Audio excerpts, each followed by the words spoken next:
On this episode, join Andy and John on their journey home from Paradigm Pro Wrestling's So Far Gone in Sellersburg, Indiana. Welcome to the road home from wrestling. Here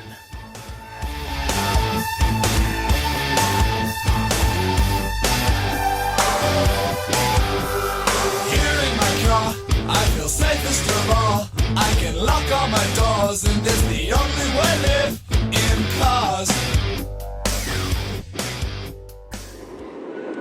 Alright, well, we're headed home from another week at Paradigm Pro Wrestling. My name's Andy. We're coming to you live to tape from the road home from Wrestling World Mobile Headquarters of the world. And I got John in the front seat. What up, John? Andy, I had one goal tonight, and that was to look at prospects to sign to my company in the future. And I think I might have found my star. Really? Yeah. Okay, well, we'll get into that. You know, we'll get into that. I hope so. Now, I just have to apologize on the top. I, was stricken with Peruvian death flu this week, and somehow I've survived. It must mean that I'm hardcore. But, but my voice is slowly going, so the more excited and the more, interesting this show gets, the crappier my voice may get. So it is what it is. I apologize. And there may be coughing as well. So, what? Yep, just Dean's deal not with it. even here. Yeah, and we're not smoking weed. So all you people that think we're smoking weed in the car coughing, that's not what's happening. So if me and John smoked weed right now, we'd both fall asleep instantly, and the car would crash into the wall. I might fall asleep anyways. I've been up since 4:30 this morning. John, so unbelievable. Wow. that's how much I love pro wrestling. It is. That I got up for work at the shoot job at 4:30, went in at 5:30. Worked until 3:30, drove to your house. We drove 2 hours to come to this show. Yep.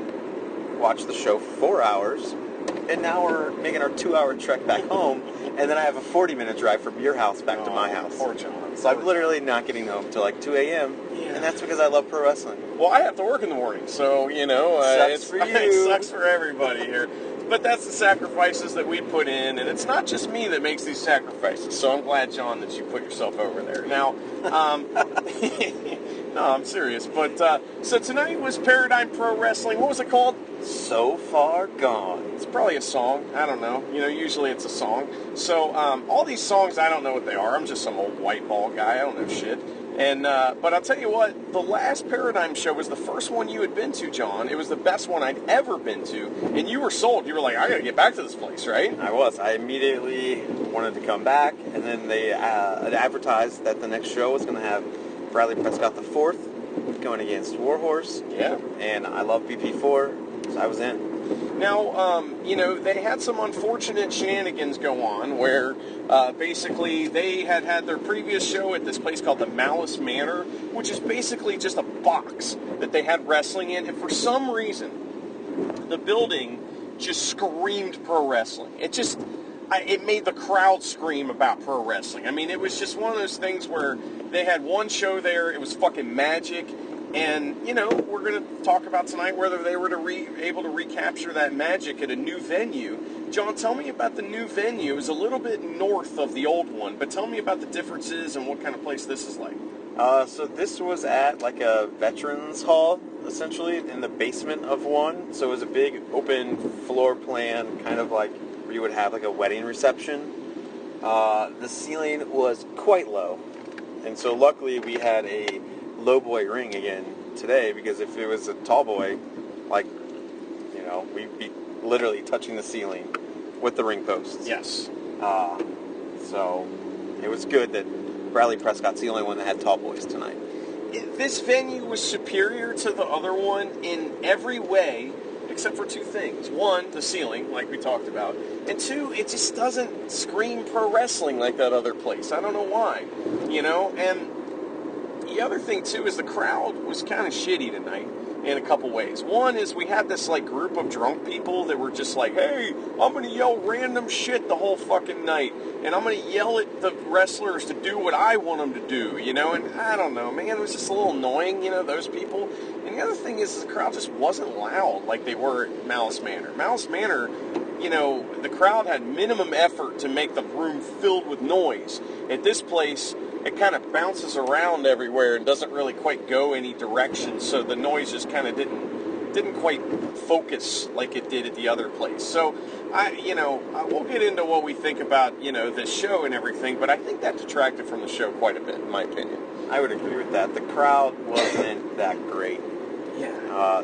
Especially, it was those drunk guys that were, like, sitting to the left of us that just kept yelling random things and spilling their beers and, oh, I don't like that move you're doing, guy. Change it.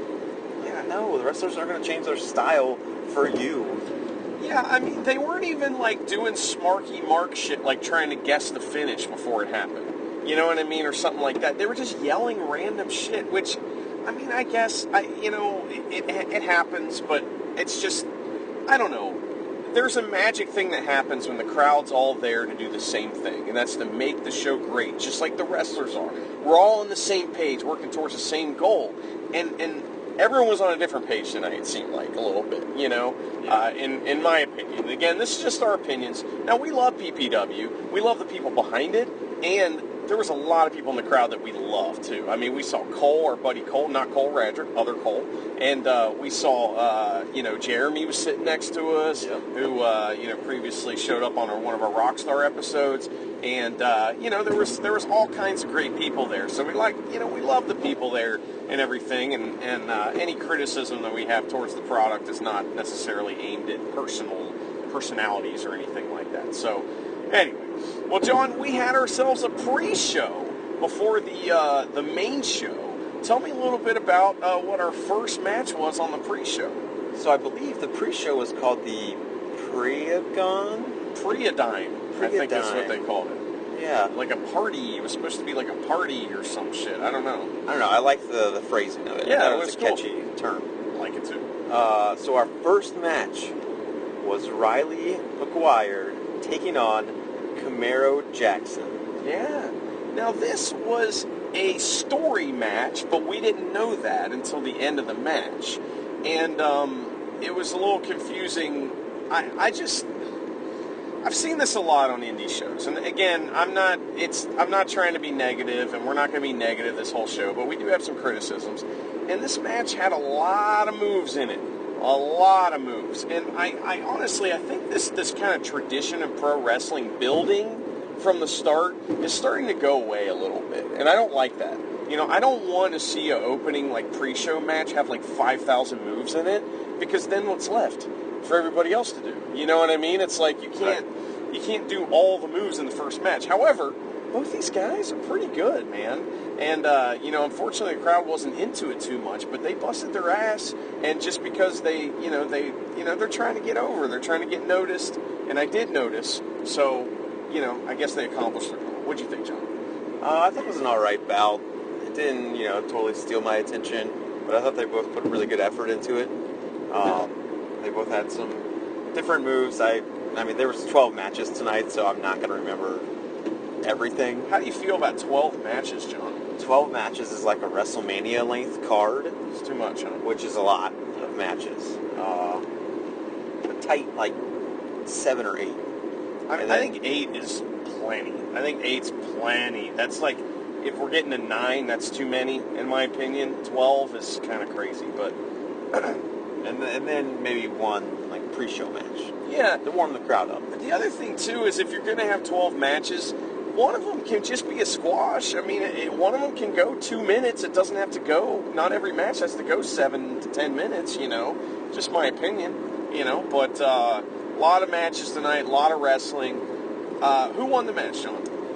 Camaro Jackson wins with a catatonic. That's right. He hit the catatonic. The old, Wildcat Chris Harris move there. We see him all the time up there at NWF in Cincinnati. Yeah. And, he hits catatonic for the win, but that's not all that happened here. What else happened, John? It isn't. We had some story building after the match. That's right. Kenway runs out. Ooh. And he helps Camaro kill Riley some more post-match. How is this guy Kenway such a piece of shit? I mean, his dad is so nice. He comes from great stock, and his dad gives away wings to people, and apparently they're delicious. And Kenway is a big old jerk. Well, sometimes when our parents are so nice and everybody loves them. Sometimes we have to rebel against our parents to stand out.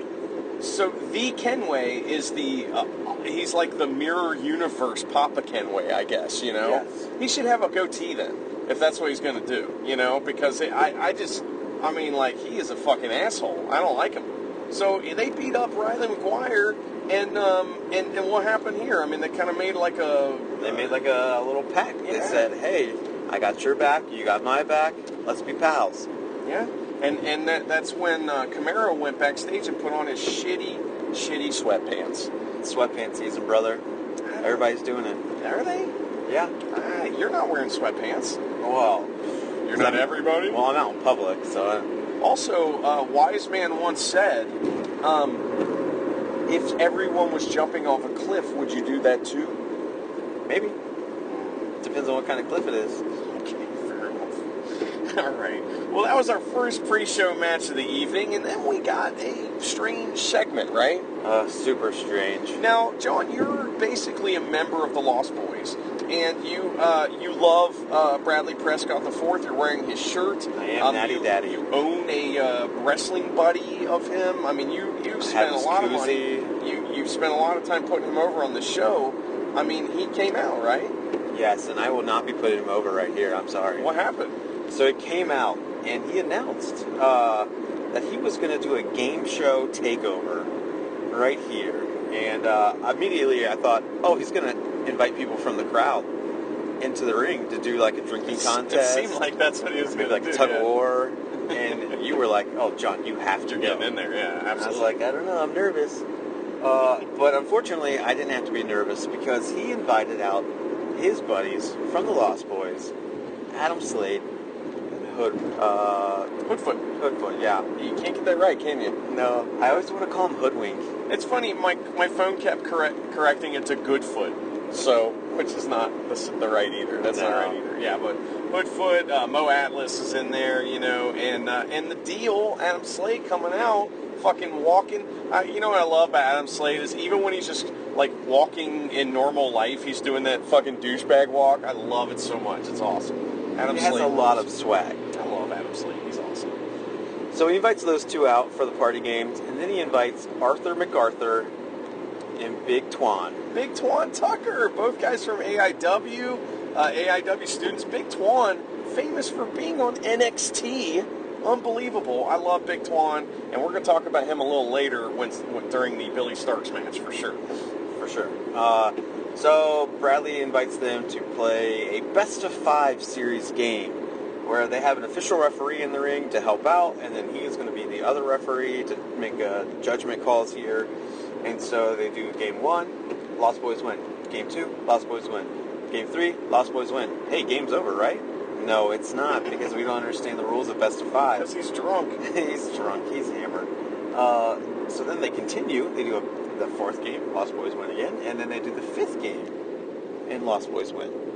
And I guess their reward is they get a Pearl Harbor. That's what you get. First Pearl Harbor of the night, too. So Arthur MacArthur and Big Twain Tucker decide... Big Twan. What was that name? I'm gonna kill you. It's Big Twan Tucker.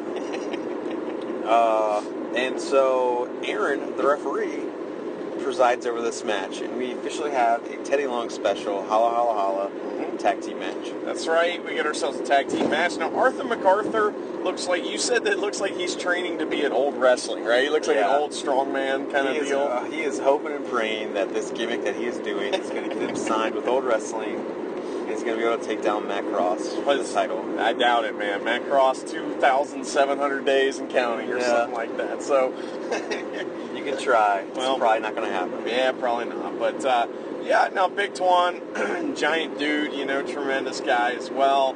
But this match was a little rough, right, John? It was. It was clunky. Yeah, I don't know. So let's talk about the ring a little bit. So the ring was the low boy ring, like we talked about. The ropes were like obnoxiously loose, especially the bottom rope. I mean, the bottom rope was like just hanging there barely. And so that caused a couple of issues with some people in certain matches. Also, the ring was moving around all over the place too, you know. Yes. So it just kind of wasn't as stable as you want your ring to be, especially in the first couple matches. It was really sliding around, and that's kind of, I don't know, it's a little scary, you know, especially when you're sitting ringside and you're like, oh shit, is this thing going to fall apart and hit me or something? Oh, it's sliding closer to me as the night goes on. But yeah, you know, this it caused a couple issues in the night. You know, had a couple, you know, timing and proximity issues that I would blame on the ring. So anyway, but yeah, I didn't take big notes on any of the stuff from the early, you know, part of the show. So the pre-show. Sorry, I don't know what the fuck's wrong with me. But go ahead, tell me what the finish was. Fair enough. The Lost Boys were able to pick up the victory with an assisted deal. Yeah. On MacArthur. That's right. Hit the deal. And nobody kicks out of the deal. So, you know, I mean, that's, you give them the deal, they don't kick out. That's how life works around here. And so, yeah, Lost Boys pick up the victory. But like I said, not the end of us talking about Big Twan Tucker, because he is highly entertaining, and even when he's not in the ring. So it's good to see him tonight. That's the first time I think I've ever seen him wrestle, so I'm happy about that, you know? Cool. All right, well, after that, we had your pre-show main event, or was that it? That was it, or did we have another match? No, that was the pre-show. Oh, yeah, we did. Okay, so pre-show main event. What was the pre-show main event, John? It was Peyton Posen. He is the... Peyton Posen? Yeah. Peyton Posen, Okay. yeah. He's like the real-life BB gun. Gotcha. He was going against Juicy Jimmy. That's right. Now, the last time we saw Juicy Jimmy, he had, fought Brett Eisen. And it didn't go so well for him, but man, you got to respect that shit. And so that was really cool. And I'm kind of surprised that after that great showing on that card last time, that Juicy Jimmy didn't earn a spot on the main card, you know? He did earn a main event spot. A pre-show main event, you know, that's shitty, you know? But, and this guy that he faced was basically, he said he was Brett Eisen's protege. And Brett Eisen is the shotgun. And so this guy is the BB gun, and you and I were like, well, shouldn't he come out with a Red Ryder? You know what I mean? And like, you don't have to load it. He could literally come out, pump that thing up, and pretend to shoot people with it, and that would be fucking awesome. Yeah, you know? Or even like part of his arsenal is him just like maybe doing like farting noise with his armpit, but it's like pumping up, like. Okay. And then like he clotheslines somebody. Yeah. And it does little damage because it's a BB gun. Okay. But like. I feel like there's some pump action we could have incorporated into our offense. That guy also had very strange body hair. Yeah, he had hair, like little patches of hair growing on like the side of his bicep, and I started pulling my sleeves up like I don't have hair there. How did you do that? That's happening. That's very unique, you know. If I were him, I'd lean into that somehow, you know what I mean? Either that or just shave it, man. Yeah, or that, you know, hey. But Juicy Jimmy, you know, we talked about him on the last PPW episode. Very inspiring gentleman, you know. He's lost a ton of weight. He's in there wrestling. And I have got to tell you, all right, I know you guys, you know, if you are not a fan of Juicy Jimmy, you're probably like, why the fuck's this guy putting him over? And it's not just because I know him kind of outside wrestling a little bit, or, well, not really. I just know him from seeing him at shows and stuff like that. He's always been cool to me, but lots of people are like that. But, man, tell me about Juicy Jimmy's worked punches in this match. Fucking... They were super stiff, and they looked like they were connecting every time. They were awesome. Awesome. I guarantee you he didn't even touch the guy either. They were fucking awesome. Yeah, I mean, they could have easily knocked the guy out if he didn't hold back like at all. Especially, he pushed him into the corner at one point and then hit a bunch of like jabs, and they were fucking awesome. I mean, I don't know. Just from where I was sitting, I was like, man, those are some good punches, and that's an easy way to make me happy. Is just, you know, just throw a good punch. Just, you know, fight for a tag. Just when you're a wrist lock, reach for the ropes. I mean, these are the things I'm looking for that I'm like, oh man, okay, that makes sense. That's wrestling, you know. So Juicy Jimmy's, he's a fundamentally sound wrestler. He made this guy look like a fucking champ, you know. And unfortunately, though, this BB gun dude was no chance. You know, he had no chance against Juicy Jimmy, really, right? No, he didn't. What happened? So he wanted to be the big spoon to Juicy Jimmy. He did, and he was on his back. And Juicy Jimmy said, son, I ain't doing that. So... Is that how he talks? I think so. So did he get on like the second rope, or did he just drop back? I think he just did a backdrop, basically, and just squashed the dude. Yeah, you know? he basically just fell backwards and just destroyed the guy. Smushed. And then he went for the pin and said, "No, brother, I'm the big spoon in this situation." That's right. So Juicy Jimmy gets the win. Now, does that hurt him a spot back on the main card? You know, I hope so. Because I really, you know, I don't know. I think we got some good storyline stuff we could do here with this guy. Just my opinion, you know, but I don't know. There's not too many people in indie wrestling that have tremendous working punches and a cool story like that. I don't know. Could be something fun to do. Just my opinion, though. So, what else we got, John? Was that? Oh, well, that was the end of the pre-show. So now we got our main card. You know, any comments that we need to make before we get into stuff or anything?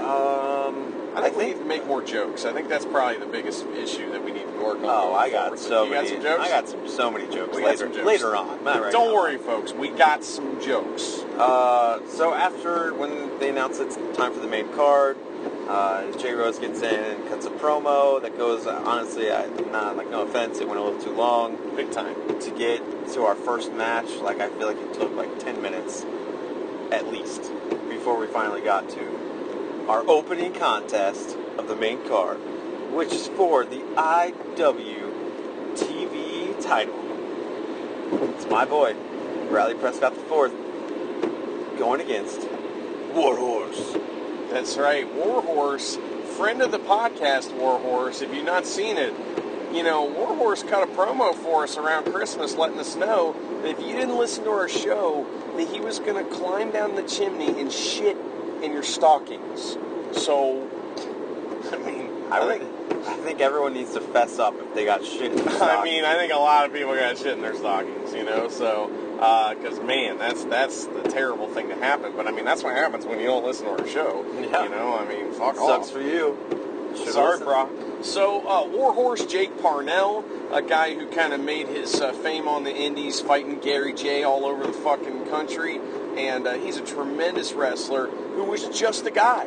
Even though him and Gary J were having all these awesome matches, he was just a guy until he came up with this Warhorse gimmick, and it's fucking awesome. He's basically Beavis and Butthead the wrestler. That's pretty much what he is, right?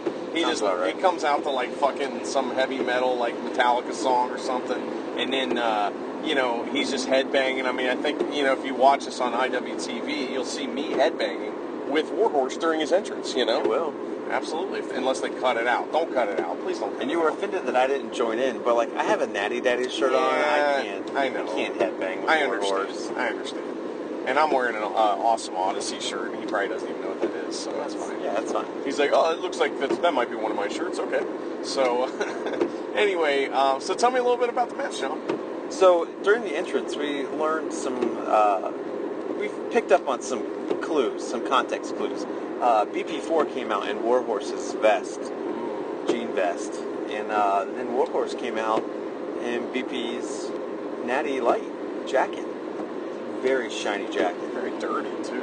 What? Yeah, he needs to take that to the dry cleaners, man. Come on. He's probably just spilled a lot of beers on it. It's fine. Clean it every once in a while. Yeah, every once in a while, but like, it's also like a pride thing. Like, look how much beer I got on my jacket. Well, that's a pride thing? Is that like when you spilled beer all over my car the other day, and you're like, look how much beer you got in your car. Look, you're fucking cool. Sucks. Sucks for you, bro. Yeah, exactly like that. So to start the match, Bradley tries to go for a front-facing Pearl Harbor. Unbelievable. He throws the case of Natty at him, or at Warhorse, and just immediately dives and drop kicks him. And he goes for a pin, and the ref's like, sorry, brah, I haven't even rung the bell. Yeah. And he's like, oh, man, drunk again. Jeez. Well, I mean, that's what happens. I mean, that's the problem. I think that Bradley Prescott IV would have, like, all the titles if he just quit drinking, you know? I think so, too. I think it's a problem, John. I don't think it's a good thing. I don't think it's funny. I don't think he has a drinking problem. What? He has no problem drinking at all. Oh, have you ever seen... That's a country song. You probably heard it from the party going on upstairs above us. There was a party going on upstairs. There was a hoedown going on upstairs. I was calling it hee-haw shit going on upstairs because you could just hear douche, douche, like that was fucking going on all night. You know, I wanted to run up there and see if I could get an HJ from some old lady, but, you know, I had to watch the wrestling, so what are you going to do? Had to be able to cover the show. So we had to double down early after some dive spots right over by us. Yeah. Thankfully. Brawling on the outside, Bradley hits a coast-to-coast, sort of. Because with the ceilings being so low, he couldn't, you know, get full dive ability from the top rope. So he goes to the top and then just jumps down real quick and runs over and just drop kicks Warhorse in the face. Yeah, it was pretty funny. It was a good spot. Warhorse says he's going to drop him on his head. Yes. I love the Warhorse voice.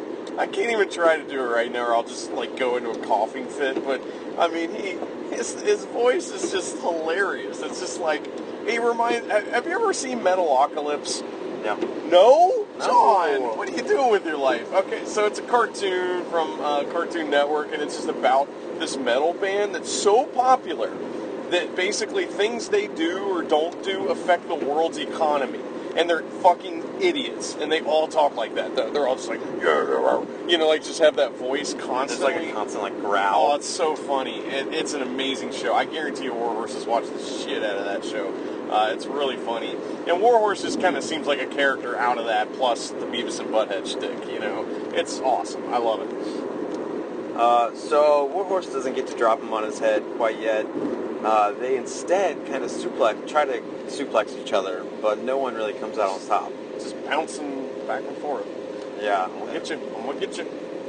And then eventually Warhorse is able to pick up the victory with a half and half suplex into a baby lariat for the victory. Yeah, he had the half and half suplex, which got kind of Bradley Prescott on his knees, and then he hit the middle rope, and by the middle rope I mean, you know, the second one down, you know, Brett's rope, and you know, and then did a lariat kind of like down, like as he was falling down. So, you know, you could call that the sliding D, or you could call it a baby lariat. You know, I liked it. Thought it was pretty cool. John, what'd you think of Warhorse, man? I thought it was pretty entertaining. It's pretty fun, especially like there'd just be random spots in the match where he just starts headbanging. Yes. Like, what are you doing, man? But I'm here for it. Bradley Prescott tried to, you know, get him with the corner, like taking his head and hitting it in the corner spot, you know, but then that just turned into Warhorse headbanging, you know, like stuff rocking like that, out. which we've seen that spot before a couple times, but it's pretty good. I love the character. I'm glad Warhorse was there. He rules, and he rules ass. So, which is what he was telling everybody. Yeah. Also, those drunk fans were kind of funny in this match because they said, "Well, we like tits," you know, and he's like, "Well, I like those too." And then he like went over and like high-fived them, you know what I mean? And then this lady threatened to get her boobs out, and we were like, "Okay, you can do it." No, she didn't do it. You know, of Don't course. tease us, Yeah. okay? Of course. If you're gonna say you're gonna take your top off, just take your top off. Yeah, I mean, It's Indiana. There's no rules. that's true. Do what you want. All right. Well, unfortunately, Bradley Prescott the fourth loses, but he does get his music played for some reason on his way out. So I don't know. I guess that's because he's the ace of PPW. Whatever that means. I don't understand how he's the ace when has he ever won a title there? No, that was his goal tonight. Yeah. Was to win his first one. Yeah, I mean, I love Bradley Prescott. We saw Bradley Prescott the third tonight, too. We did. We were like, holy shit, is that him? And then he threw up a shocker. He did. He threw up a shocker. What the fuck? Gang. I love that. That's great. So, and then Bradley Prescott, the third's wife, was like, Honey, stop that. I did not like that. That was pretty funny. Anyway. All right, after that, we had another match. John, what was the next match? Our next match was Brett Eisen versus, he's a dog, Sean Kemp. Yes. So these guys are both dogs. Brett Eisen is the pit bull of pro wrestling, and he looks like a pit bull. Also, you know what I love about Brett Eisen, other than the fact that he looks legit as fuck, is that he seems bored with everything, you know? Yeah. And I like that. I like that. You know, it's almost like Naito a little bit, where he just seems bored with everything, and he's like, you know what? I can win this match, like, now, Or we can fuck around for a little bit. Right, I can play with my food a little bit. Like, Jay Rose was going on and on with his entrance and everything, and Brett Ison was like, can we, get to this shit? I mean, what's going on here, Ready to fight. Let's go. Sean Kemp is a dog as well, but he's more of the playful type of dog. He's a good boy. Yeah, he is a good boy. Give him an attaboy. I'm assuming he'll be at Pawcade. I'm sure he's already been announced for Pawcade. I'm assuming he was the first one announced. He was not, but he should be announced at some point if he's not already. But yeah, they wanted Sean Kemp wanted to play a little game of fetch or something, right? He did. He brought a frisbee out and he wanted to play fetch. And Brett Ison is not one of those dogs that likes to play fetch. He just wanted to go for the jugular because that's what pit bulls kind of do sometimes. Very good, John. Big fan of that. That was good. All right. So he just punched him in the face, or elbowed him in the face, knocked or him something. out. Yeah, it was pretty cool. So I immediately started saying, "Put him down! Let's put him down. Take him to the vet. It's time to end this." And honestly, I thought this was going to be our squash match of the night. It could have been. We had a couple matches tonight that could have been quick. But we weren't doing quick matches tonight, John. That's not what we're doing. So this one wasn't long, though. It just was fairly quick, but not super quick. For the most part, Brett dominates the entire match. Sean Kemp's able to get a little bit of offense in, but not enough to really do anything. Because eventually Brett Ison is able to win with a Kamagoye knee. Okay, thank you for saying that. I'm sure he does. He calls it something else. I'm sure, but I don't know. It's Kota Ibushi's finish. So it's Kamagoye knee to me until I'm told different. Yeah, I mean, I am very happy anytime I get to see Brett Ison. He's not a guy we get to see up here very often, and that is one cool thing about PPW is that they. One of the many cool things about PPW is that they are able to bring in a guy like him all the time, and you don't get to see him anywhere else around here. So that's something I miss in pro wrestling that I wish was more free. I wish that happened more often, where it's like, oh no, this guy is a PPW guy, so you don't get to see him in other promotions, right? Like an exclusivity. Yeah, that's kind of how it's supposed to work, but wrestlers be wrestling, so. They got to make their money somehow. Yeah, I guess so. It is what it is. It's not like there's 3 million of them, and we can't possibly keep people, exclusive. But that's the thing is that they're not. That happened a lot more when promotions were packing in thousands of people. You know what I mean? Yeah. And I get that. It's just funny because the attitude of the promoters hasn't really changed as far as that goes. They want that exclusivity, but they can't have it because they're not packing in thousands of people to pay them a reasonable amount, so they can't go other places, Right. So it is what it is. But I'm really happy that we get to see Brett Ison. And Sean Kemp's always a blast, Yes. So, good stuff. Our next match was for the PPW Tag Team Championships. That's right. Which I'm assuming they've been vacant for a while. They have been vacant, and I'm not sure if it was because I believe Matt Justice and Bobby Beverly held those at one point, and they were stripped of them or something.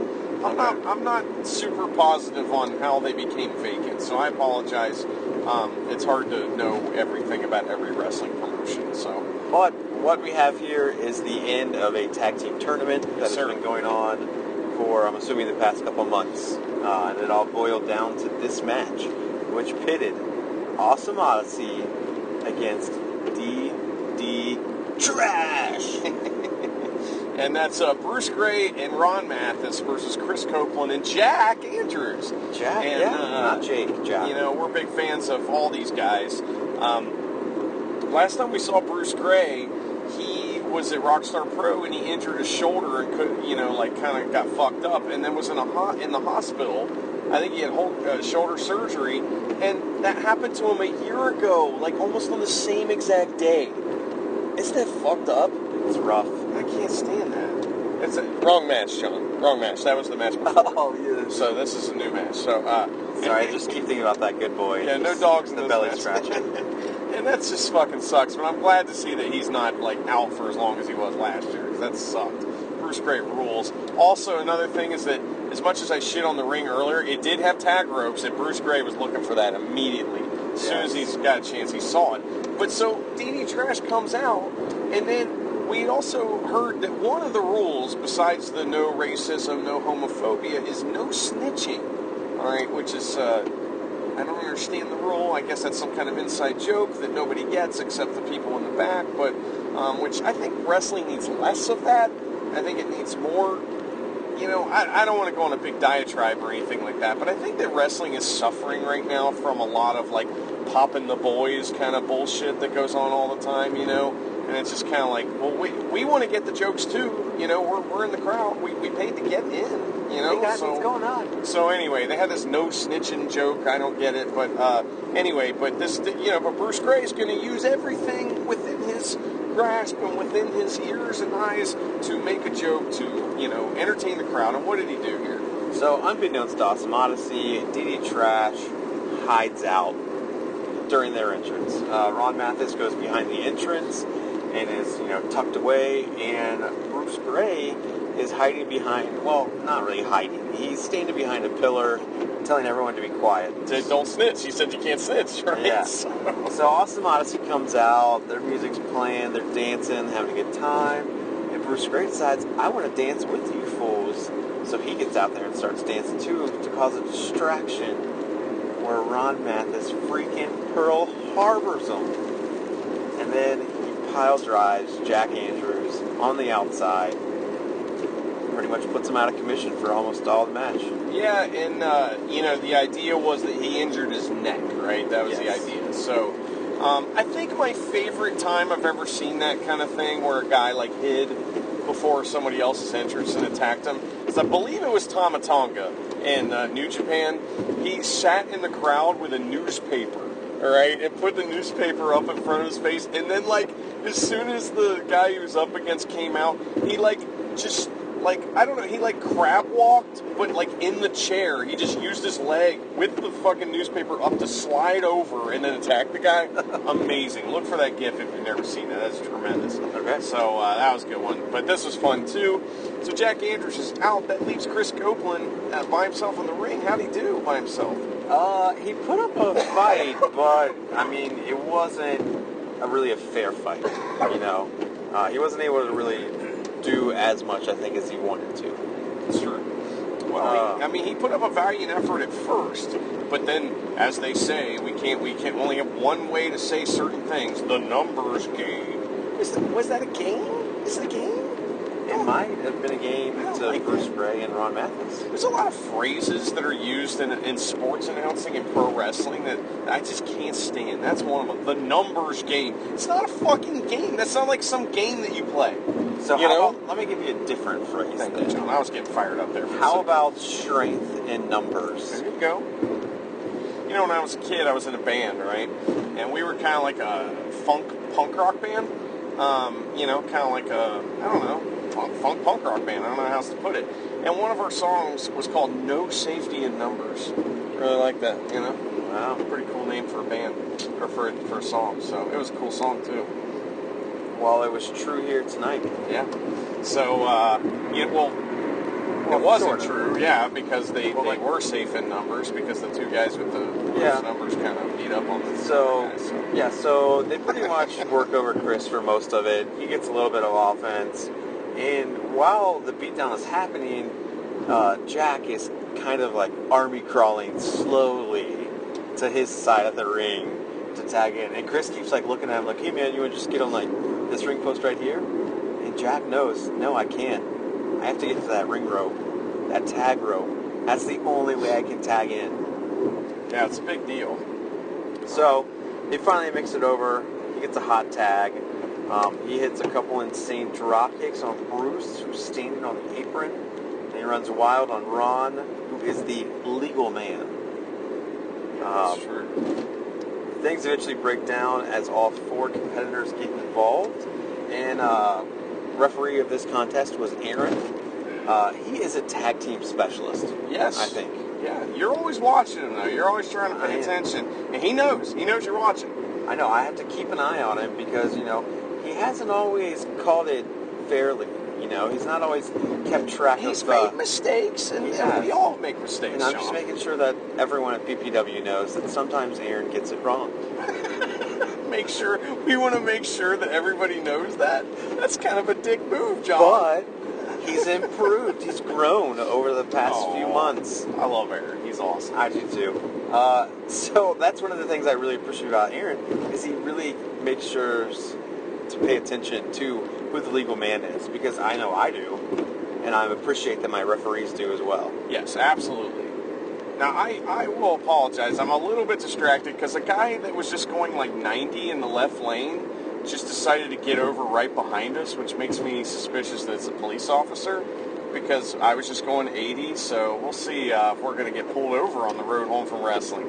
It's been a long time since we've had any interaction with the police on this show, and if so, we're going to keep rolling, and that'll be a blast. So you guys... I get nervous when I get pulled Well, over. here's what you do, John. Don't say anything at all, period. You will say nothing. I get like hot flashes, Don't- my face gets red. Well, you will say nothing, and I will handle it. So if we do get pulled over, which we probably won't, they'll probably just get off on the next exit or something like We're that. just hyping you guys up. Yeah, it probably is. I mean, we've almost been pulled over a couple times, and if you ever want to, one of our most popular episodes was it was from 2017, I believe on Christmas Eve. No, 2018 on Christmas Eve.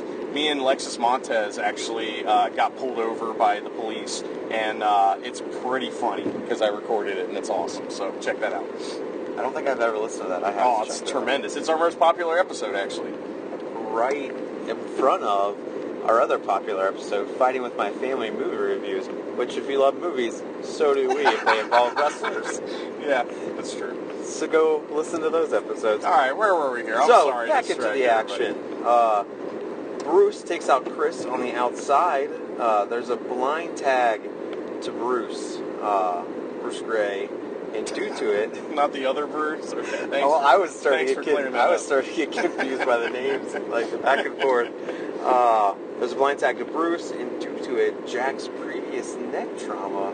Oh, no, wait. So Jack tries to go for a pin on Ron Mathis, but Aaron's like, nope, not the legal man. Yeah, very not good. I'm not counting. That's right. And He so- knows what he's doing. Yeah, so Bruce and Jack kind of have a little kerfuffle, and Jack tries to punch Bruce, but then he gets a ting in his neck.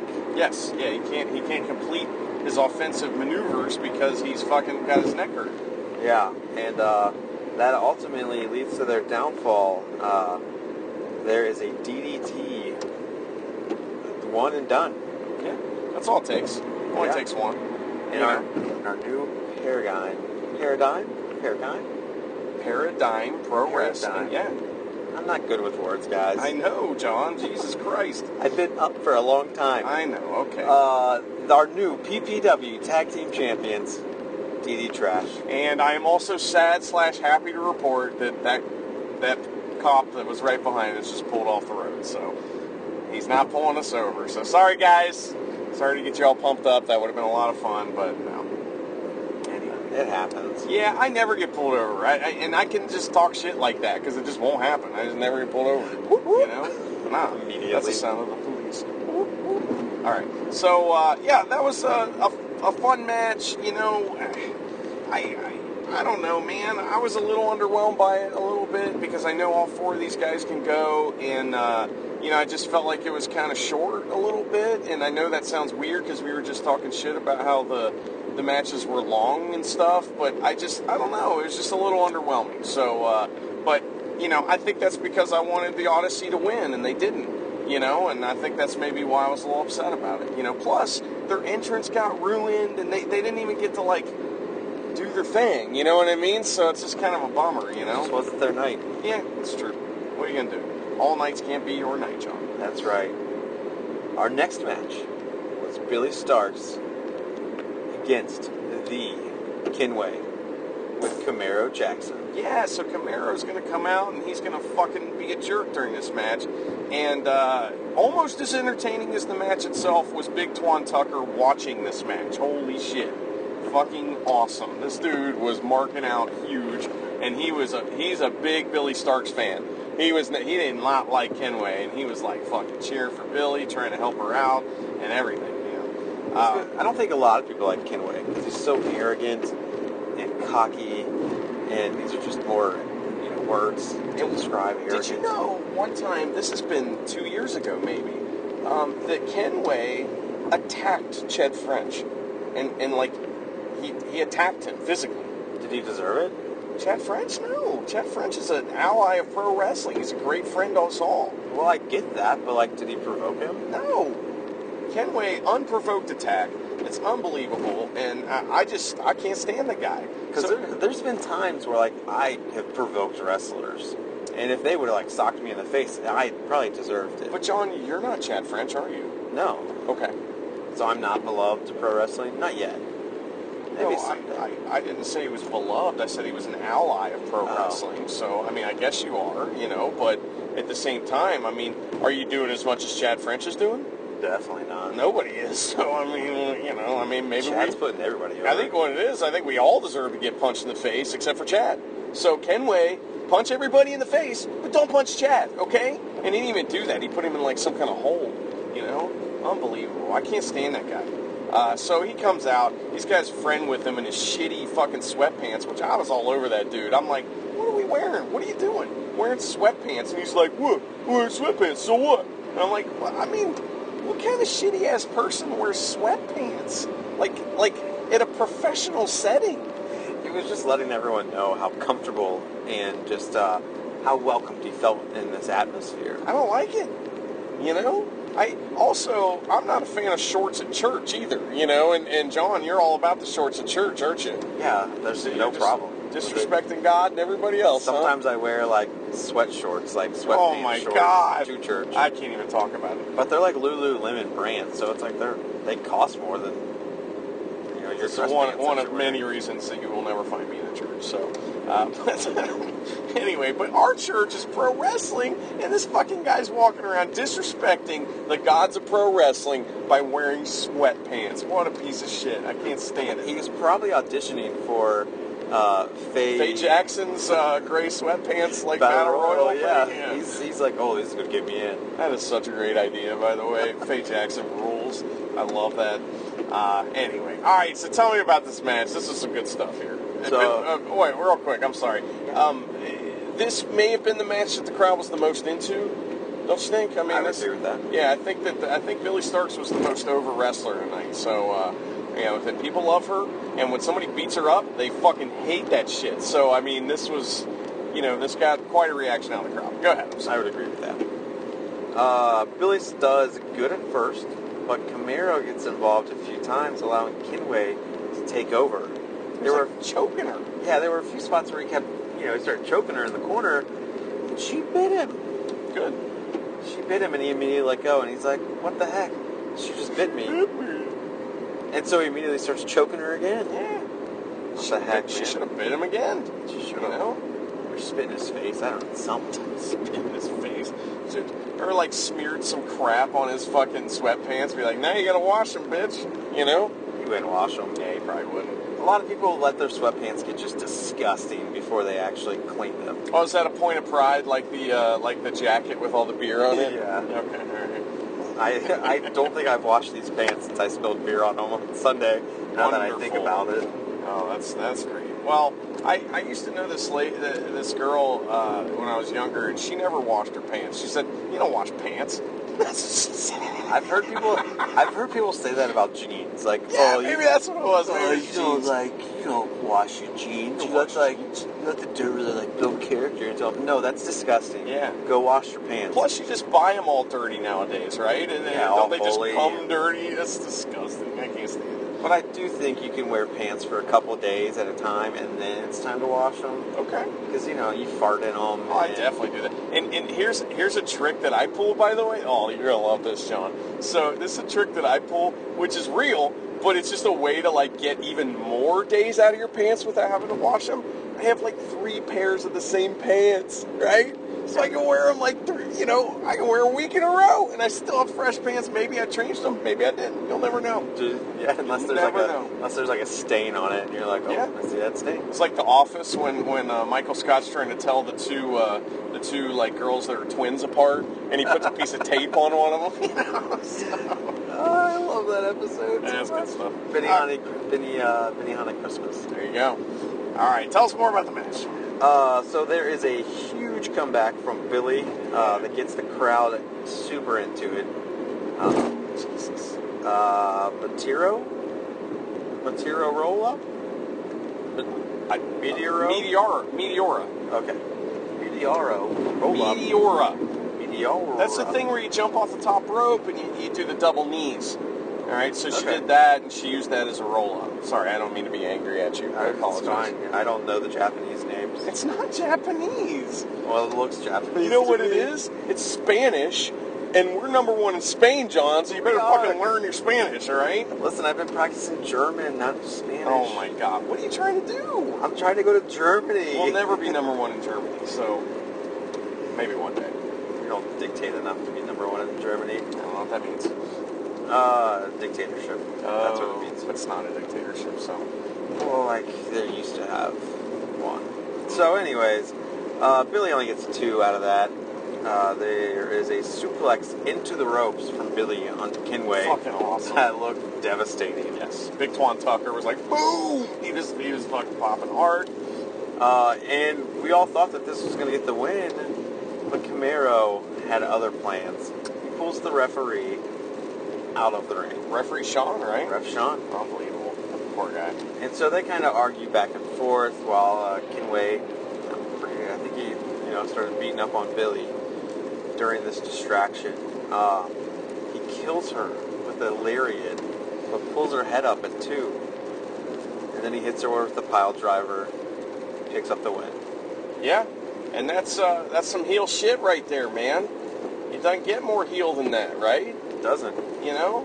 The only thing that could have been more heel is if they would have started beating her down post-match. Well, that, or if they had, brought a tray full of Papa Kenway's delicious wings out and then ate them all right in front of us, or threw them on the ground or something like that, that would have been some heel shit, too, you know? Yeah, I bet some of those people in the crowd that would have still picked them up and eaten them. Fair enough. They have to eat them right in front of us then. Yeah. That's probably one way to do it. So, yeah, but, Kenway wasn't done. He had some words, right?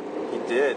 He decided to let us know that he was introducing the other member of their team. And he was part of this next match.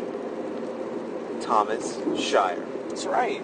Thomas Shire is in the next match versus Calvin Tankman. But, John, you had brought a notebook tonight because you wanted to steal Dean's gimmick, and also because you wanted to start your own gimmick that kind of started with the last PPW show. So tell me what happened at the last PPW show, and how did this storyline continue tonight? So at the last PPW show, Thomas Shire was taking on BP4, and he noticed me in the crowd, and he said, "Tony Schiavone, you're here scouting talent, aren't you, you sly son of a gun?" And I said, "I sure am, buddy." And BP4 has my interest. But Thomas Shire was not satisfied with that answer. He wanted all the attention. And so I thought it would be a good idea tonight to bring my own notebook and really scout the talent tonight, specifically him, to see if he has the qualities that are needed to be a star of a promotion. Now, he noticed you immediately as soon as he came out, and he actually wanted you to he was kind of ordering you to take certain notes, or were you showing him the notes? What happened there? So I kind of showed him the notes because I'd been kind of following him throughout the night. We were watching him. He was videoing some of the pre-show matches. We were watching him over there. We saw him. Yeah, and so, I was keeping track of some of the things he was doing, pros and cons, and I let him know. I showed him, hey, I'm scouting talent tonight. You're number 1 on this list. And he's like, oh, I have some really good points to add to your pros and cons. Okay. Should I go over the list? I think we should wait till the end of the match, and then you can go Okay. over the pros and cons, because one of the cons is kind of spoilery. It is. So, we'll have to get through this. So, now his opponent was Calvin Tankman. He's a tank man, and Calvin Tankman fucking rules. John, you turned to me during this match, and you said, Calvin Tankman can do everything. Can you expound on that a little bit? So I've seen Calvin Tankman maybe 4 or 5 times now. Out of those 4 or 5 matches, I've seen a different style match all 4 or 5 of those matches. I've seen him do big guy spots. I've seen him do luchador spots. I've true, seen him yes. do mat wrestling. I've seen him run the ropes. I've seen him do very physical, like, matches, like Strong style type stuff. yeah. He's a guy that can literally adapt to any type of match and put on a hell of a performance, no matter who his opponent is or what style we're wrestling in. He's an insanely gifted wrestler, and we've been putting Calvin Tankman over on this show for years now at this point. I love Calvin Tankman. When he's on a card, I want to go, and I don't even care who his opponent is. And then the fact that it's Thomas Shire, who's a guy we're just now coming to know, who's been around at St. Louis Anarchy, I guess, for a while, and is tremendous. So, I was really looking forward to this, and these guys beat the shit out of each other, and that's kind of what we were expecting. So, like you said, I've seen way more Calvin Tankman matches than you have. However, I feel the same exact way. You can see 5 of them, or you can see 100, and you're still going to feel the same way about him. The guy is just so good. So tell me a little bit about this insane match here. So to start things out, they both lock up, and Tankman forces Shire into the corner, and then you get them kind of locking up and then taking a tour around the ring. So they lock up and they're spinning around. They get to one turnbuckle. They spin around some more, get to another. And at this point, Max Recon, the referee, decides he needs to break this up. So he gets in between them. And he's like, come on, guys, we need to break this up. So what do? They keep him in the middle. And they start rolling around locked up to the next corner. And then the next corner. And Max Recon's right in the middle the whole time, like, hey, you guys got away, come on. Come on, guys. You need to respect my authority. That's what he said. He got a big pop for saying that, man. The crowd loves South Park. So, that was a lot of fun. I love Max Recon. He rules, and that was a cool spot. It was. There's a bunch of really good mat wrestling in this, where they're just, like, spinning around on each other, just keeping it... Well, that sounded weird. Spinning around doing mat-style wrestling, like amateur wrestling. Yeah. But eventually the action spills outside of the ring, and Calvin Tankman just starts chopping the crap out of Thomas Shire over here, over there, in that chair, in this chair, and then he eventually just runs and dives through him. Through all the chairs. Your guy got beat up, John. Yeah, he got beat the fuck up. Shire wasn't a strong showing for him. I saw you taking notes over there. I saw you in the notebook. You were like, okay, I might be in the con category right now, but yeah, we'll get to that here in a second. But anyway, what else happened here? They eventually get back in the ring. There is a spine buster, and Calvin Tankman picks Shire back up, hits a Tankman driver, and he picks up the victory. Very safe Tankman driver, too, by the way. He's like, I just killed you on the outside a bunch. I'll make your life a little easier here. And, your boy Thomas Shire gets beat up and beaten by Calvin Tankman. Maybe his friends should have come, his new friends, supposedly, could have come out and helped him a little bit, but... They told him before the match, you got this, man. It's not going to be any issue for you. Plus, I don't think they wanted anything to do with Calvin Tankman. I wouldn't either, man. That dude will fuck you up. And so, John, if you wouldn't mind, would you go over some of the pros and cons that you found, Thomas Shire to be in which categories and whatnot? He is friendly with his coworkers. Yeah, he's friendly, and we apologize. We just almost got run off the road by some truck. Believe that shit? They were excited about hearing about Thomas Shire. I hate trucks. They're the worst. Happens to everyone. Getting almost dying? Well, I guess it does. Getting excited about Thomas Shire. Yeah, that's true. That's true. All right, so, tell me more about this list here. So another pro is he potties before his matches, so he doesn't have any accidents in the ring. Now, how do you know that? Well, we noticed that he ran to the bathroom fairly early on in the show to make sure that he got all the jitters out, and I think that's good. The jitters? Is that what you call poop and pee? Maybe, sometimes. I got the jitters. You have to poop? I don't think so. I don't think that's the same thing, John. It could be, I don't know. But maybe he was in the mirror psyching himself up. He's sitting there in the mirror and he's like, all right, it's your big dick and you get the fuck. It's like that kind of thing. Like, whoa, that's aggressive. Well, that's from Boogie Nights, you know? I do remember the end of that, yeah. It's a great movie. Another pro, he's a team player, now that he is Yeah? a part of the faction with the Kinway and Camaro Jackson. Very good. This is a note that he made sure to point out. He is tall and handsome. Yeah. Not dark, though, you know? Yeah, definitely not dark. Not dark, so... He's tan. What's the deal with the earring? I don't know, it's like a fashion statement, I think. Really? I guess. It's a better fashion statement than the sweatpants, so that the other guy was wearing, so that's fair. His theme song encourages people to make out. Yeah, it's just yelling over and over about make out with Let's me. make out. Let's make out. Let's make out. And so he's just encouraging love, and I think that's great. Yeah. Here, People all over the world, come on, join hands, start a love train. and let's make out. Yeah. He respects authority. There were multiple times throughout this match that he pointed out to the ref that Tankman was trying to cheat. Now, John, I disagree with you there. I think that's just snitching, which again is against the rules here at PPW. So, I think it is just being a responsible person. I don't know. One of the cons is he is not as strong as Calvin Tankman. There was a point where Tankman literally just chucked him out of the ring. That was great. But that con leads to our next pro, which is helpful. There was an audience member that had a shoe untied, and he pointed out that to make sure they didn't fall later on. Yeah, it was Base Cole on Twitter, one of our friends of the show, and he actually he pointed to his shoe and he said, "Hey, your shoe's untied." And Cole looked down and he said, "I made you look." So he's a jokester. So we're joking around. Listen, that is another pro that I didn't realize was on my list. Maybe leave the jokes to us. Just saying. Okay. He stays limber and warmed up. He was doing some squats, during the match Very to make sure that he was good to go. Wrestlers got to do those Hindu squats. You got to do like 500 of them every morning if you're Ric Flair. Yeah. He knows how to take the wheels off of the tank, man. There was one point where he had to chop Tankman down so that he could get him onto the mat to beat him up. And so I think that's very good to have someone who knows how to change a tire. Very good. He knows how to take a chop. He can take a beating, and he keeps on ticking.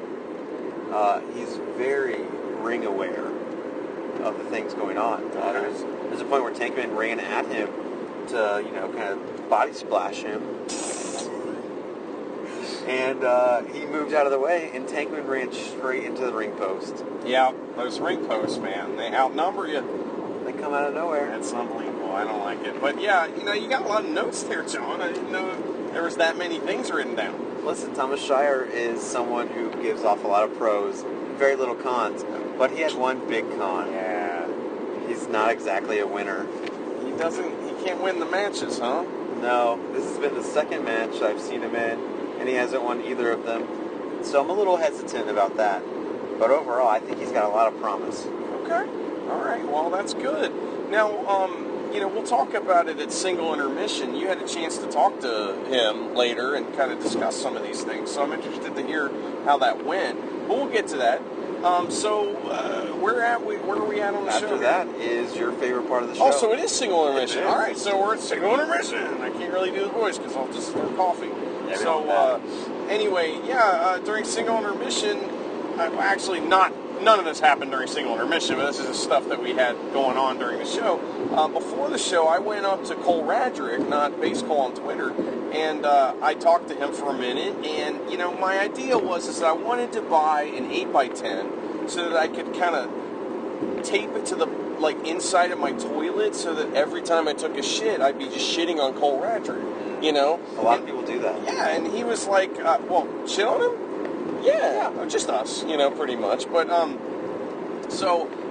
lot of people do it behind his back, I'm sure. We do it right to his face. So, and this is a way for me to do it every day to his face. So, I went over and I asked him which one he wanted me to shit on, and he gave me one specifically. Mouse helped as well. Mouse was in the house, of course. Thank goodness. And, he's always there to help.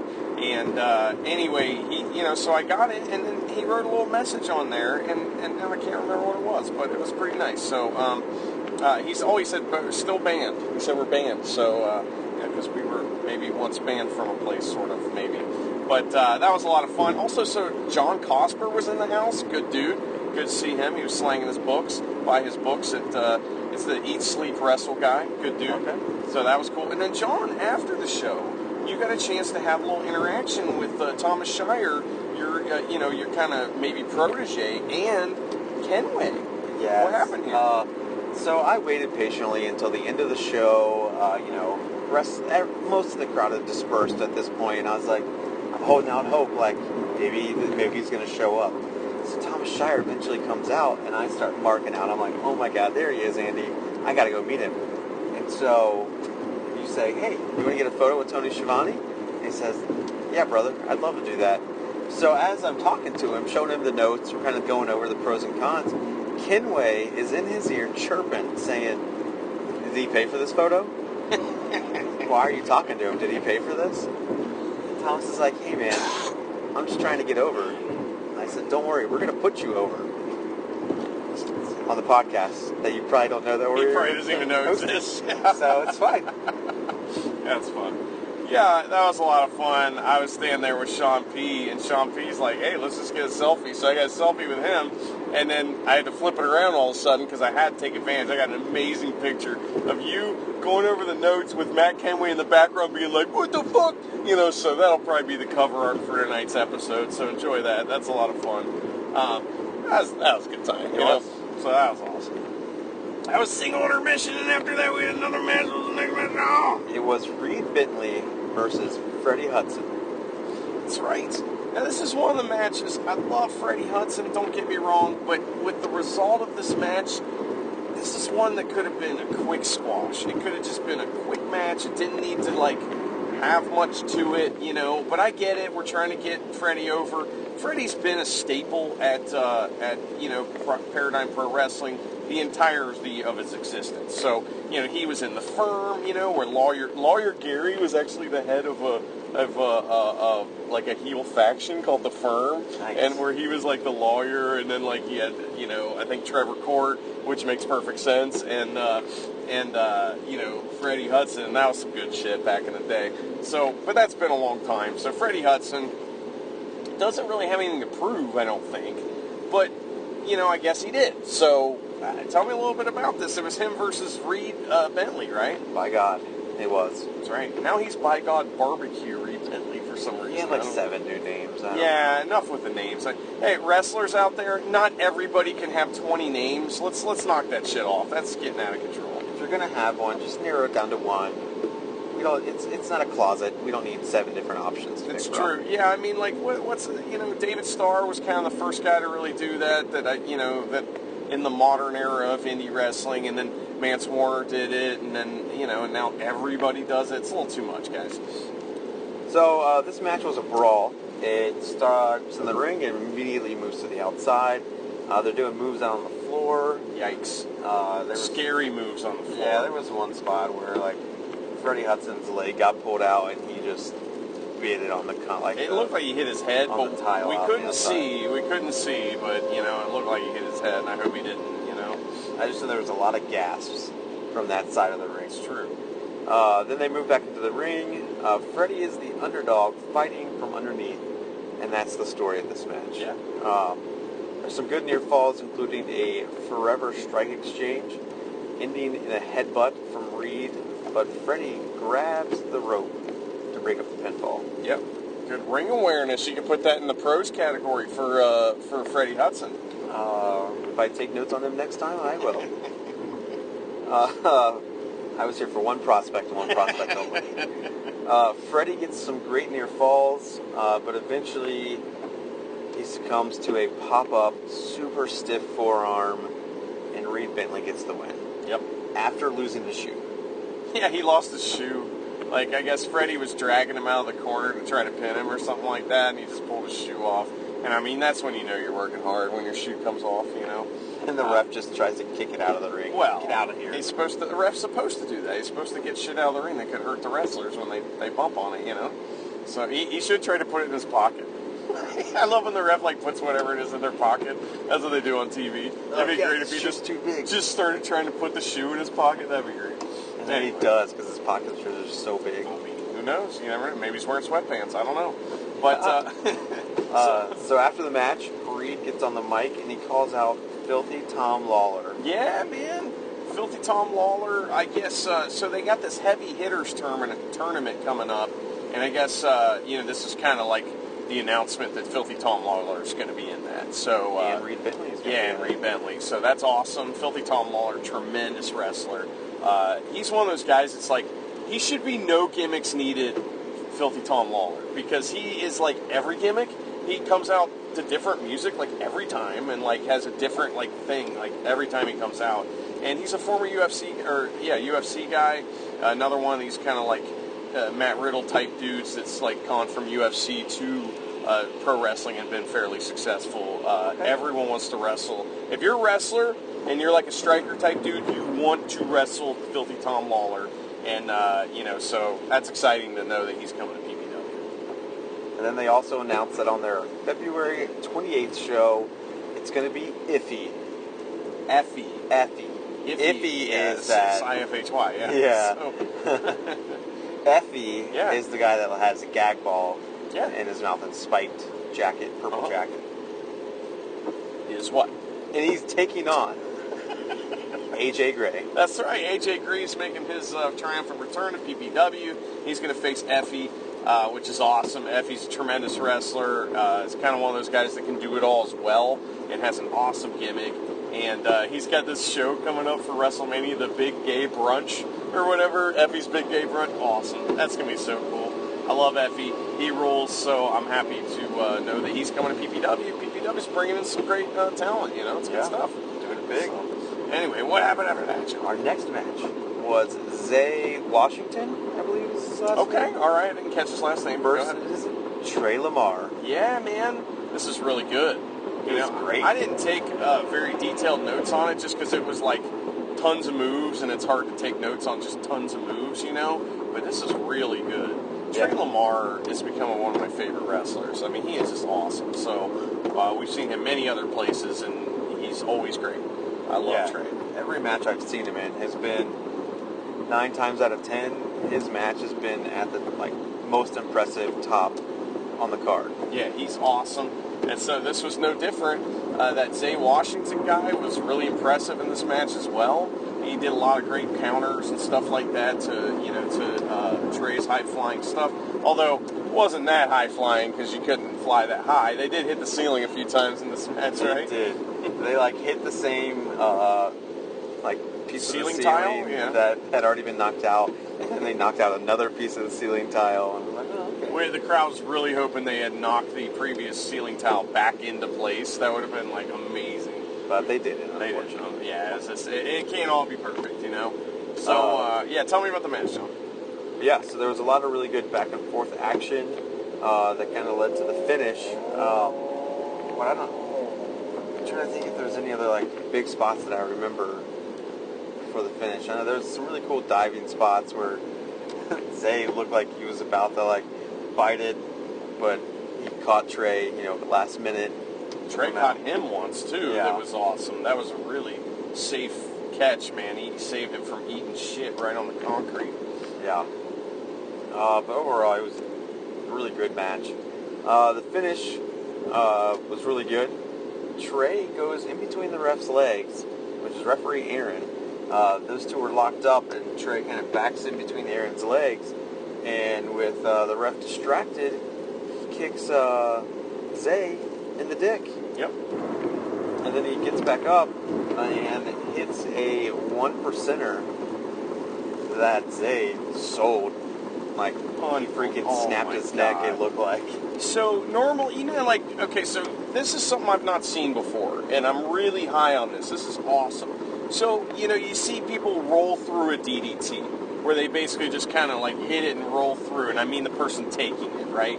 Then you see the guys that do the headstand cell, right? Yeah. And that's fun, and sometimes they'll do it and then just slowly fall over. This guy did the headstand cell, and he bent his body backwards so that almost his feet were almost touching his hands, and I mean he looked like Scorpion himself basically. Yeah, there was a neck roll that just looked really painful. So fucking cool, man. That was awesome.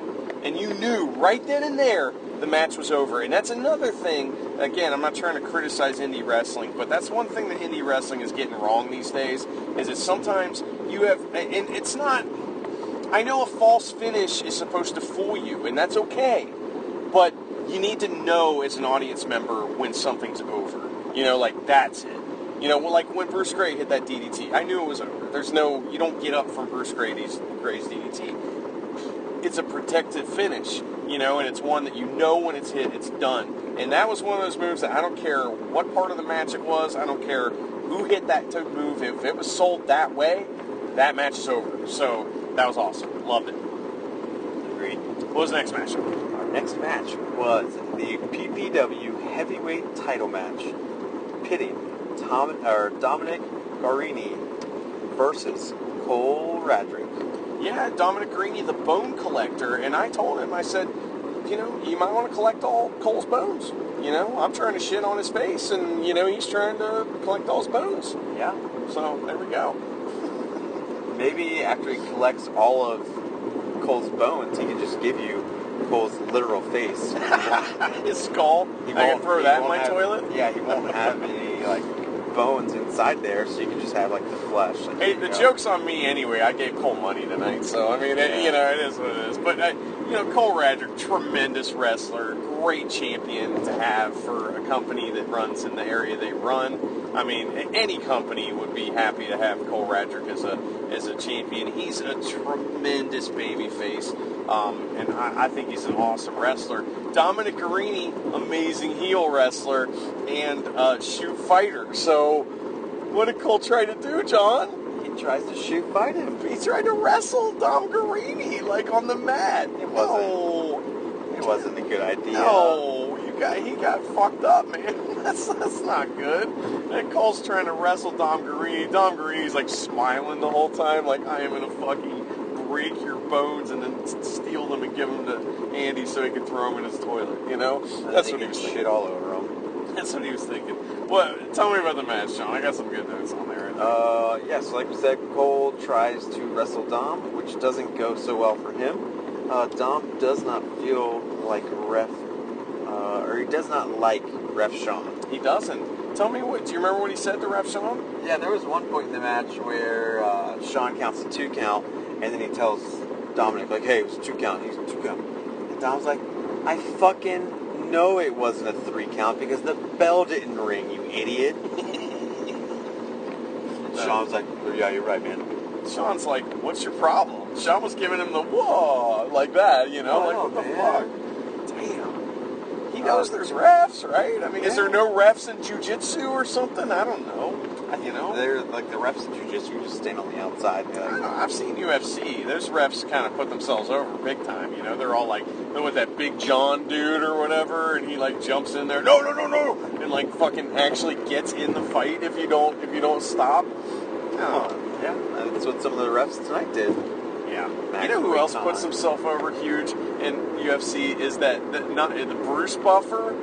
Fuck off, Bruce Buffer. I hate you. I hate Bruce Buffer. That's the ring announcer, yeah, right? he dances around the ring like he fucking fights in the ring. And like, you do not fight in here. Get out of here. He like jumps around and like walks around. And he also says, what's he say? His catchphrase is like, oh man, I can't think of it. It's stupid. His catchphrase is awful because his brother has like the greatest ring announcer catchphrase of all time, which is "Let's get ready to rumble," you know, which is that guy made. Those two are related. I thought they were the same guy. No, they're different guys. So there's Bruce Buffer and there's Michael Buffer. Michael Buffer's the guy that did the "Let's get ready to rumble." Okay, yeah. So Bruce Buffer's his like brother or cousin or something like that, and man, he fucking sucks. I don't like him. So goes into business for himself. Big time. Fuck you, dude. Anyway, go ahead. Sorry. So Dom works over Cole for a good portion of the match. He sentons Cole's arm. Oh, did you see so this? painful looking. Man, come on. Like it had to have hurt. Like that's Cole's arm he uses to eat Taco Bell.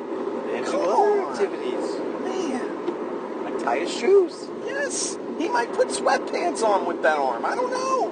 Yeah, well, he's going to have to because sweatpants just slide right up. He can't button his pants now because his arm's broken. Fucking, yeah, unbelievable. Thanks, Dominic. That move was awesome. By the way, that was awesome. Cole comes back with some kicks and a huge cannonball in the corner, but he only gets a 2. And at this point, I think it was during the match where the drunk fans near us started jeering at Cole. And Cole looks at him and says, "You're the one that paid to see me wrestle. Yep. Not the other way around." Yeah, they kept yelling at Dom, going, "Just armbar him and get this over with. Armbar! Hey, put him in the armbar now! Armbar!" Like, dude, the wrestlers aren't here to do what you want them to do. You know what I mean? Like, I don't know. Oh, sweet. They're calling the match for us. Let's just do what they say. Yeah, what the fuck, man? No. So he only gets 2 out of the cannonball in the corner. Cole reverses a kick by catching it and turning it into a powerbomb. Awesome. He, like, stuck his head underneath the leg that he just caught and then picked up Dom and powerbomb. Really cool move. And it was like a sit-out powerbomb, so it was into a pinfall. Yes, sir. Attempt. That was not successful. No. There were some more near falls.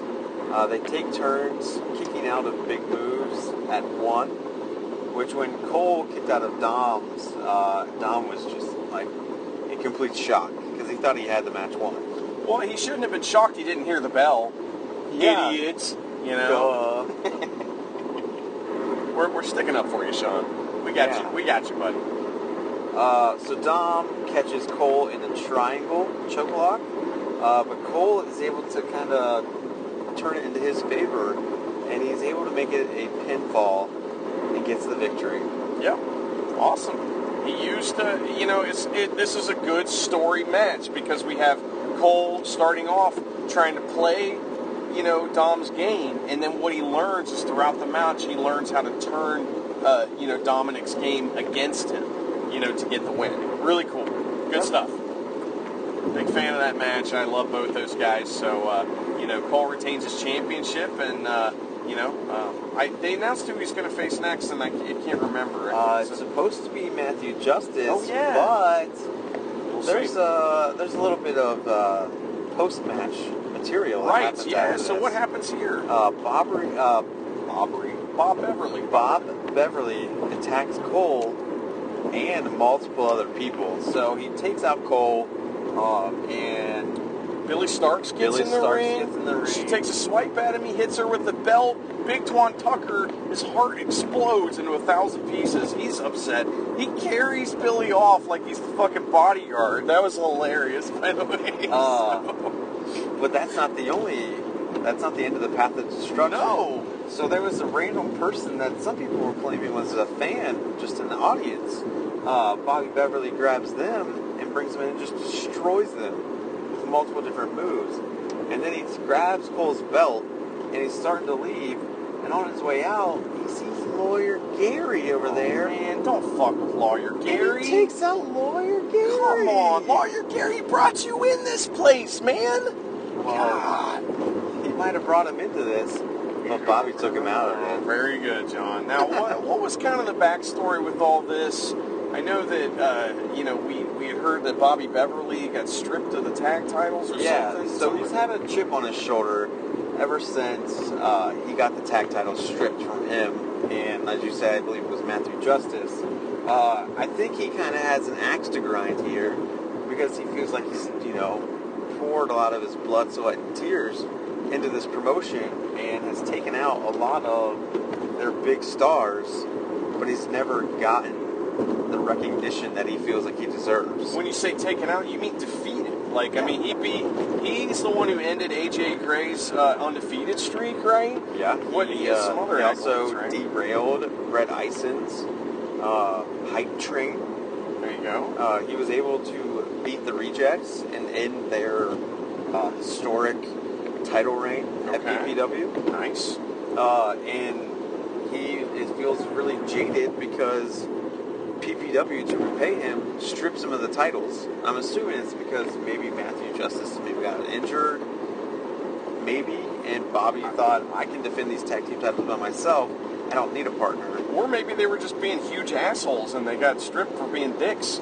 That might be the reason too. I'm not sure. All I know is, now that you talk about it, maybe Lawyer Gary deserves that, Yeah. Stop forgetting about, people that you have in your presence who might deserve a spotlight. But you think that maybe Lawyer Gary has a case here, right? I mean, he might be able to sue the shit out of Bobby Beverly, He right? definitely has a case because Bobby Beverly was not advertised. He was not sanctioned. He came in and disrupted the show that they had and took out Lawyer Gary like unprovoked, sort of. Well, I mean, Lawyer Gary's not a wrestler. You know, I mean, he did train to wrestle at one point, but that was a long time ago, and he's not an in-ring competitor at PPW. So, you know, beating somebody up like that, I mean, that's not very nice. So, That's not cool. yeah, Bobby Beverly stole the title. So now we have confusion as to what might be the title match. Yeah, Cole's injured, and, you know, I mean, I don't know. It's just everybody's all beat up. We got Twan Tucker grabbing Billy Starks, taking her out. Whitney Houston starts playing on the, you know, on the radio, and I mean, and that was that. And that led us to our main event. Now, you know, unfortunately, because of all this shenanigans, the main event kind of started off a little flat, you know, because everyone was like, oh. And some people thought that the show was over, I think, and they left. So. Well, and it kind of felt that way because it was such a big, like, main event story arc that it felt like that could have ended the show. But that happens sometimes on these kinds of shows because our main event's a hardcore match with all kinds of shenanigans and stuff with weapons. So, you know, that usually creates a big mess. So usually they put something like that last. And that isn't, you know, it's kind of not the main event, but it is, you know what I mean? It's kind of weird how that works sometimes. But it's smart because then you don't have your crowd sitting there waiting for us to clean stuff up. So, you know, it works out. Yeah. So who was in the main event, John? Our main event was a hardcore match pitting John Wayne Murdoch of the Rejects against Nolan Edwards, who's a newer guy to us, at least, who I think's really like grabbed our attention. He's good. So I talked to him at another show we were at, and he mentioned that he was, I guess he had been signed by TNA, so he moved to Tennessee from Canada, where he's from, and he just likes the United States, so he stuck around. You know, I don't know what happened between him and TNA. It's none of our business or whatever, but he I guess maybe they just ended up using him or something like that. But so, I mean, he's one of these guys that's real good, and he also had mentioned, I believe in a promo or on Twitter or something like that, that people are going to be surprised at how comfortable he feels in a match like this, you know, and this match was kind of short, man. You know, that's my only complaint about it. I don't have any complaints about it. It was just a hardcore match. We had, you know, doors in every corner. We had a bunch of chairs. He brought skewers out. We didn't even use them, you know, which I'm kind of happy about because that's gross. You didn't have to. Yeah. They even told us there was going to be blood, and then there wasn't blood. I was hoping there was blood. Yeah, man, I kind of like blood a little bit. It's okay, you know, it's one of those things you want to see every once in a while. Yeah. John, what'd you think about all this? I thought it was really fun. It was pretty hard hitting at a bunch of different spots. Nolan Edwards kind of went through a lot of doors tonight. There was a really fun spot that I enjoyed where Murdoch kind of like monkey flipped Edwards into a door that was kind of like slanted on the apron, and like instead of the door breaking in half, his body just literally went through the middle of the door, like breaking through it. I thought that was pretty funny. There was a lot of fun chop spots where John Wayne allowed the audience members, these boys, to chop Nolan Edwards. He did. That was awesome. That was pretty fun. Yeah, and there was a spot that I have to address because I think it's completely unacceptable. And if this would have happened under other circumstances, that I think that somebody would have got their fucking face caved in. So a fan was, John Wayne Murdoch asked a fan to hold a piece of the door for Nolan Edwards to run into, right? So he did that, and then he kind of like, you know, battering rammed him into the door, and then the fan just walloped Nolan Edwards with the door, like after the kid, you know. And if that were me, if I was sitting next to him, I would have been like, hey, don't ever do that again, ever. You got away with that one. Never, ever. I hope someone grabbed that dude and told him that, because it didn't seem like it, because his buddies were all like, oh yeah, oh, dude, he's that a was fucking, so awesome. he's a local hero now. He's going to have stories at the bar forever. It was the drunk guys. Yeah, it was the drunk guys, and I am not cool with that. If that happened under other circumstances, like if other certain wrestlers would have been there, that guy would have got his face caved in, like right then and there. So you can't do that. You cannot do that. So And I understand that John Wayne Murdoch encouraged him, but he didn't tell him to hit him with the fucking door. No. So that was bullshit. And sorry, Nolan, that's not okay. So, because, I mean, the fans aren't trained to hit people with doors. They don't know how that works. So, it's just, you can't do that shit. So, anyway, this is a fun match, but like I said, it kind of ended early. What was the finish, John? The finish was Nolan Edwards hits 2 twisting suplexes, the second one landing on a door that was in the middle of the ring. And I think he surprised everyone by picking up the victory here. I genuinely feel like he was surprised that he won. Yeah, the crowd seemed surprised by it. Like I said, it was a little short. I was expecting, like, a lot more stuff. But maybe, at that point, they felt like it's time to wrap everything up. I don't know. John, what was your second experience of Paradigm Pro Wrestling like, and how did it compare to the first? So I'm going to be honest, it didn't quite live up to the same experience as the first show. I don't know if it's just because it was so fresh to me the first time, and maybe it was such a good show that my expectations were pretty high coming into this one. But I still had a really good time. I enjoy the fact that there were so many different styles of matches tonight. Like you had your big man match with Tankman and Shire. You had your high-flying match between Zay and Trey. You had a tag team match. I love tag team matches. I don't know. It just felt like a well-rounded card to me. What about you? I really liked the show. At many points, there were some points where I was just struggling with it a little bit. I've said it many times, and I don't mean to shit on anybody, but PPW has a problem with too much talking. They just do. They've always had that problem, and that really, grates on me sometimes. And that's my only kind of complaint about tonight is just too much talking at times, And, and I'm not, it wasn't the wrestlers, it's the announcer just talking and talking and talking and talking. We're not there to watch the announcer. We're there to watch the wrestlers. So everything that the announcers, everything that, anyone who has anything to do with the show should be to put attention on the wrestlers and on what's going on in the ring, not anything else. Nothing else. All right, not you as an individual, not, anything like that. So that got on my nerves quite a bit. But the matches were really good. We got to see a lot of really fun wrestlers that I love seeing. The Thomas Shire stuff was a blast. It was a good show. It was not as good as the last show, and I think that is mostly due to the crowd.